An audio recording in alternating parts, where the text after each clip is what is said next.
Antes de irnos a corte y que lo reportábamos también el día de ayer, en el Instituto Nacional Electoral ya hubo nuevos nombramientos, principalmente en la Secretaría Ejecutiva del INE, aunque llamó mucho la atención ahí que quien había nombrado como secretaria ejecutiva, Claudia Suárez, no llegó a el día de la toma de esta sesión de nombramiento y decidió pues proponerse a Miguel Patiño como el que estuviera en el lugar de Claudia Suárez, cosa que como que a los consejeros del propio INE les llamó un poco la atención y de hecho uno de los consejeros pues ahí se alzó la voz, Martín Faz Mora, el consejero electoral del INE, dijo que van a tener una especial revisión a las labores que se están haciendo en estos nombramientos y por ello es que decidimos consultar precisamente al consejero Martín Faz Mora, a quien nos da gusto recibirlo del Instituto Nacional Electoral. ¿Cómo le va, Martín? Bienvenido. Jonathan, buenas tardes. Un gusto saludarte a ti y a través de ti al auditorio. Gracias por estar con nosotros, Martín. Ayer veíamos sus declaraciones después de esta sesión en el Instituto Nacional Electoral, pues de que les llamó la atención los nombramientos y la manera en la que se están haciendo los nombramientos por parte de la presidenta consejera del INE, Guadalupe Tadei, Martín. Bueno, sí, en efecto, hemos manifestado nuestro... Pues no sorpresa, porque efectivamente el tribunal le permitió hacerlos en una resolución a la que francamente, yo lo he dicho de manera pública, pues creo que es una resolución que no sienta un buen precedente, no solamente para la colegialidad al interior del instituto, sino para el modelo electoral en su conjunto, que es un modelo electoral que privilegia para el gobierno interno de los órganos electorales el trabajo colegiado.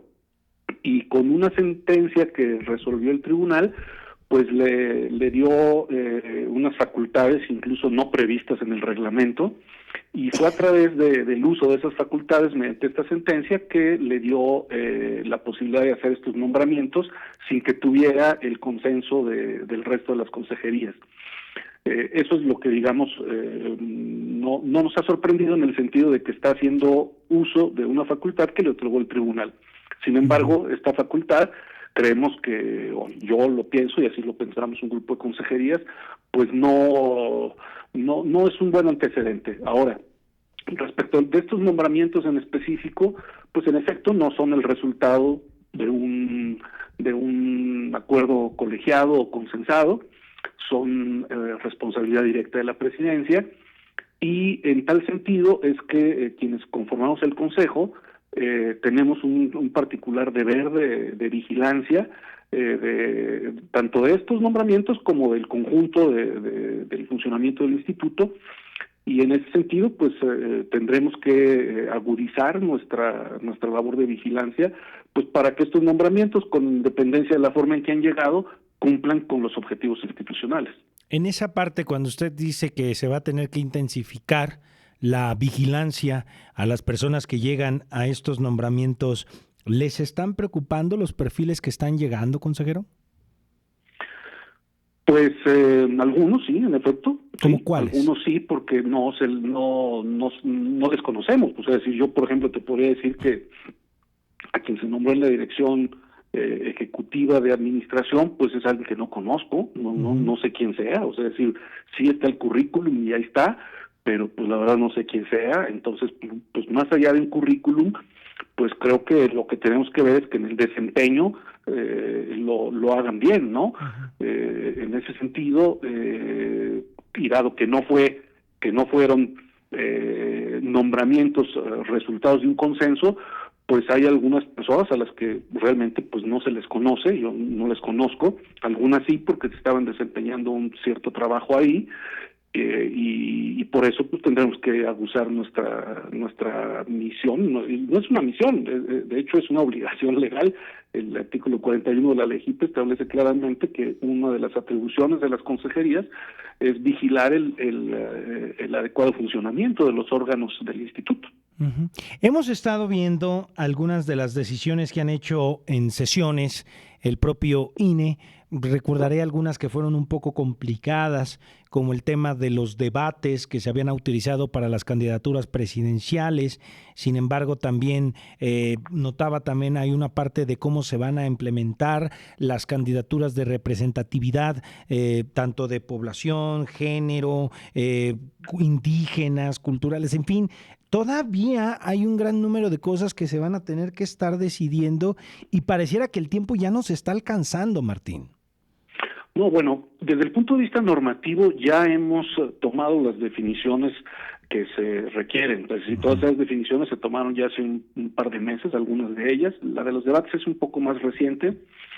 Y ahorita estamos más bien ya en una etapa de seguimiento para la operatividad de todos estos temas.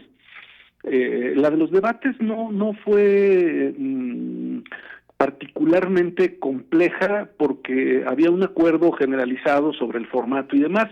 Lo único fue que la ley nos obliga a hacer 2 debates nada más, y la propuesta desde un principio de hacer 3. La única discusión realmente que se dio fue si hacíamos los 3 obligatorios o no. Pero el resto, digamos, del acuerdo era un acuerdo totalmente consensado. Finalmente se acordó que los 3 sean obligatorios, pero estamos en los tiempos, porque además en materia de debates, todavía a partir de marzo se establece una mesa de representantes de candidaturas, porque digamos que ahí las representaciones de los partidos juegan un papel en el Consejo General, pero para la de debates se hace una mesa con representantes directos de las candidaturas, cuando ya estas oficialmente sean candidaturas. Todo indica pues que solamente serán 3. Y eso es hasta marzo, de tal manera que estamos en tiempos todavía. Ya se definieron los formatos, las fechas, las sedes, y si acaso a partir de que se incorporen las representaciones de las candidaturas, pues posiblemente hay algún tipo de observaciones sobre las cuales finalmente quien resuelve somos quienes integramos la comisión de debates. Pero vamos en tiempo en todos los aspectos que tienen que ver con el proceso electoral. Okay. Y una cosa que sí creo que debe de quedar muy en clara, y ayer creo que también varios lo manifestamos: el proceso electoral no está en riesgo por este tipo, por ejemplo, de asuntos de los nombramientos de ayer. Es decir, las casillas se van a instalar, ya en un par de semanas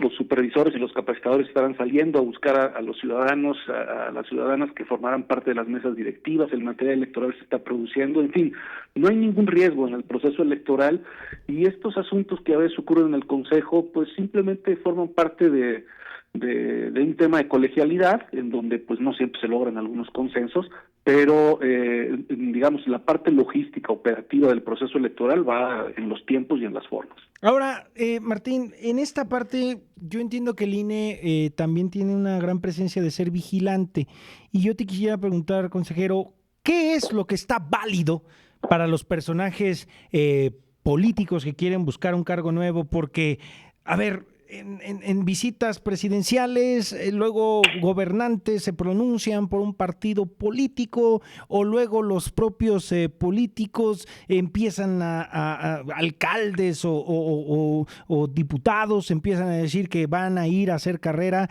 pero no se separan de sus cargos. Yo quiero que nos defina, por favor, consejero, en esta parte, qué sí está válido y lo que tiene que estar vigilando el INE y que tiene que ser sancionable, porque luego pareciera que dentro del margen de la ley, pues a veces ellos mismos, los competidores, son los que se olvidan de estas mismas reglas.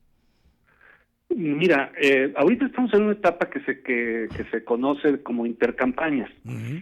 Es un periodo que va del 19 de enero al 29 de febrero, y las prohibiciones para los partidos políticos fundamentalmente está en, no se pueden realizar actos anticipados de campaña, y se prohíbe también la difusión de propaganda electoral o actos de proselitismo, y particularmente uno de los temas es lo que no se puede hacer es un llamado a votar por este o por aquel candidato. Desde luego que pueden seguir haciendo reuniones las precandidaturas, incluso incluso hasta se podrían hacer debates en algún medio de comunicación, en alguna universidad, si es que así se ponen de acuerdo, pero lo que no hay que hacer es, fundamentalmente, no hay que hacer un llamado al voto a favor de este partido o de aquel, o de esta o de aquella candidatura. Y eso aplica también pues para las autoridades, ¿no? El manejo de las propagandas, consejero, también hay veces que vienen pintadas de un color, vienen con alguna palabra clave, vienen con figuras alusivas a diferentes figuras de todos los colores, ¿eh? No me voy a ir con uno en particular porque a veces son de todos los colores. ¿Qué pasa en esta parte? ¿El INE va a entrarle con los colmillos suficientes para sancionar cuando se deban de dar este tipo de casos? Sí, de hecho, muchas veces ni siquiera el instituto, digamos, tiene que hacer, además del monitoreo que realizamos, pues en muchas ocasiones realmente son los propios actores políticos quienes presentan alguna queja, alguna denuncia, y la Comisión de Quejas y Denuncias inicia un procedimiento entre los cuales, por ejemplo, como medidas cautelares, pues se puede solicitar el retiro de cierta propaganda o el retiro de ciertos asuntos de difusión, lo cual ha ocurrido ya. Recientemente, por ejemplo, al gobernador de Nuevo León se le pidió que bajara de sus redes un video en el que destapaba, por decirlo de esa forma, la candidatura presidencial del Movimiento Ciudadano. Y luego después, lo que sí es que ya la resolución final de si aplica o no aplica una sanción, eso sí es materia del Tribunal Electoral. El INE solamente puede emitir medidas cautelares en un primer momento, luego remite al tribunal y el tribunal es el que en un momento dado especifica cuál es la sanción, que sí aplicamos nosotros. Ahora, Martín, otro de los sectores o los factores protagonistas en medio de este escenario de las elecciones es el tema de los riesgos por la inseguridad que se vive en ciertas regiones del país. Y tal es evidente que algunos partidos políticos han dicho en diversas regiones de nuestro país: no voy a presentar candidatos porque no hay las condiciones de poderlos presentar por la parte de la inseguridad. En el caso que a nosotros nos compete en San Luis Potosí, desde el INE allá, ¿han visto algunas señales de riesgo o focos de llamar la atención en las zonas del estado que les preocupen a ustedes para la implementación de estas elecciones, consejero? Mira, nosotros en el instituto sostenemos mesas de seguridad en cada uno de los estados. Desde luego lo hacemos a través de nuestros delegados. En este caso, en el caso de San Luis Potosí, nuestro delegado Pablo Sergio Aispuro. Esas mesas de seguridad se abordan cuáles son las problemáticas, cuáles son los distintos riesgos que hay, pero siempre en el entendido de que la responsabilidad por la seguridad pues es de los estados, en cualquiera de los tres niveles, a nivel federal, a nivel estatal o a nivel municipal. El instituto lo que en ese tipo de mesas pone digamos sobre la mesa, dicho a ser redundante, es cuáles son las actividades que nosotros realizamos, por ejemplo, el despliegue a lo largo y ancho del territorio del país de estos capacitadores y capacitadoras que van buscando al funcionariado. Luego después el tema que tiene que ver con los recorridos que tiene el material electoral para que llegue de donde se imprime, donde se realiza al Estado, cómo se distribuye a cada uno de los consejos municipales, distritales, en fin, y luego después cómo regresa una vez después, bueno, desde luego el día de la jornada electoral fundamentalmente, y cómo el material electoral ya con los votos regresa. Entonces, nosotros ponemos sobre la mesa eso y advertimos sobre algunos de los riesgos que hay para que sean las autoridades quienes asuman, digamos, los compromisos. Yo lo que te puedo decir es que, aunque efectivamente hay a lo largo y ancho del país un ambiente de inseguridad, lo que te puedo decir es que en el pasado proceso electoral, en el 21, por razones de seguridad, solamente se dejaron de instalar una veintena de casillas, de 160 y tantas mil. En ese sentido, creo que nosotros lo que hacemos es coordinarnos con las personas responsables de la seguridad, que son los gobiernos federales, estatales o municipales. Muy bien. Consejero, entrando en la parte final de esta conversación que le agradezco, nos tome la llamada hoy, finalmente la presidencia, la titularidad de la presidenta consejera Guadalupe Tadei, por lo que nos mencionaba en su momento, no los deja totalmente convencidos del trabajo que se está haciendo en estos momentos, consejero?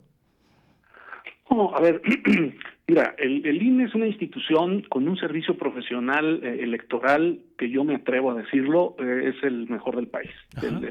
El sistema de carrera del instituto es altísimo.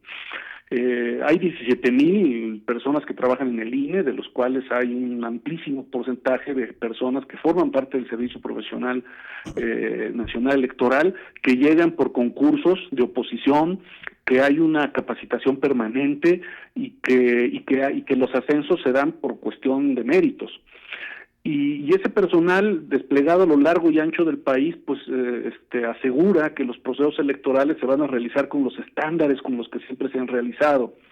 Si bien quienes integramos el Consejo General, pues de alguna manera acaparamos ciertos reflectores por el papel que tiene el Consejo, al final lo que ahí ocurra no tienen un mayor impacto en todo este trabajo de esta maquinaria electoral, al frente del cual está gente que lleva muchísimo tiempo, muchísimos años en el servicio profesional electoral.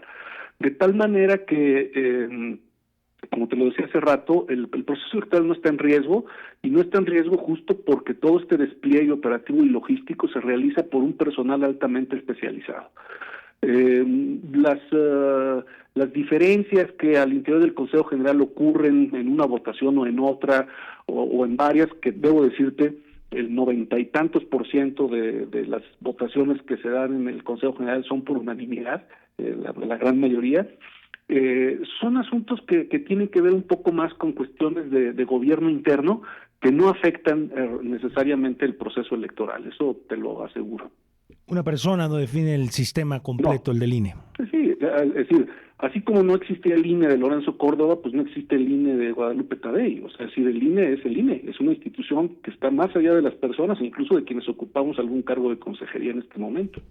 Muy bien. Bueno, pues consejero, siempre agradeciéndole la oportunidad de que esté con nosotros aquí en Global Media, le pediríamos que sigamos al habla. A final de cuentas, otra vez estamos en un año electoral, siempre le agradeceremos que esté aquí con nosotros. Siempre que sea posible, encantado, por supuesto. Gracias. De nueva cuenta, un saludo para el auditorio. Que esté muy bien, gracias. Es